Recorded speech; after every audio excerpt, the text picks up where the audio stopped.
Hello, I'm Dr. Annadale, and I teach philosophy at Mount St. Mary's University and Seminary in Emmitsburg, Maryland. Our text today is An Error Worse Than Error, an essay by R.R. Reno in First Things magazine in 2010.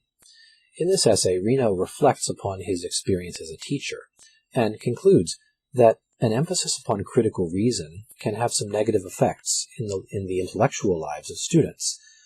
There seems to be a tension between critical reason as a tool for identifying and discarding false beliefs, that is, a tool for sifting and purifying our set of beliefs, and a positive love of truth, the kind of which Aristotle spoke of when he said that all men by nature desire to know.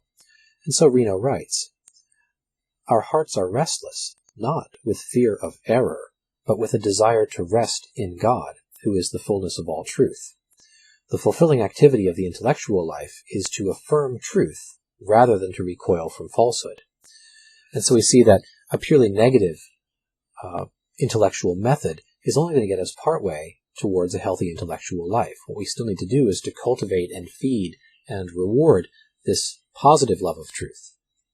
Too much emphasis upon critical reason in the classroom, Reno suggests, can lead to an overly cautious intellectual life. And so Reno writes, "Students are trained, as I was trained, to believe as little as possible, so that the mind can be spared the ignominy of error. The consequences, an impoverished intellectual life. The contemporary mind very often lives on a starvation diet of small, inconsequential truths, because those are the only points on which we can be sure we're avoiding error." In the essay, Reno also cites Newman and Pascal as sources of a very important insight, namely, that the more important a question is, the less likely we are to have certainty in our answer to it.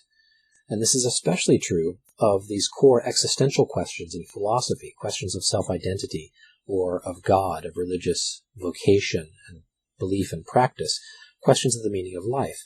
There are no clear answers to these, and yet there still is a necessity for us to make a wager, to use Pascal's term, to have beliefs in the absence of certainty.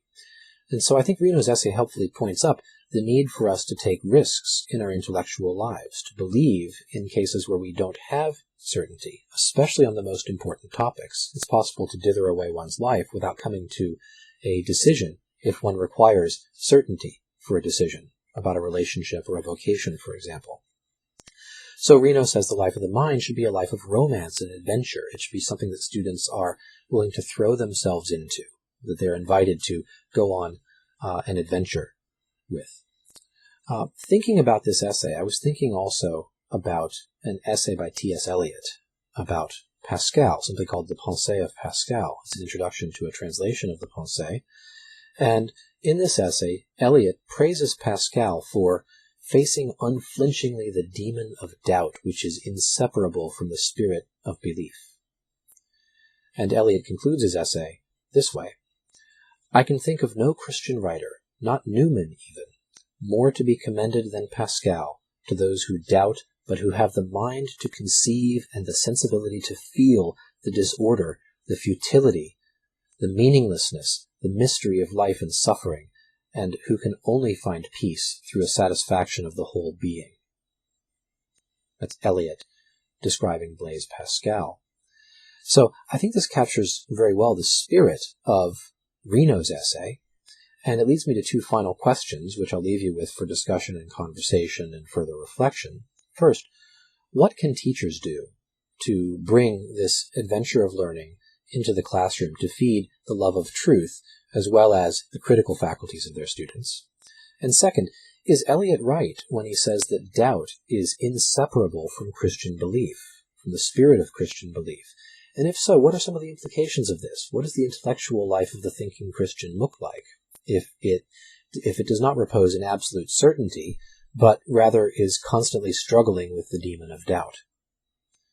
That's all for today. Thanks for watching. Goodbye.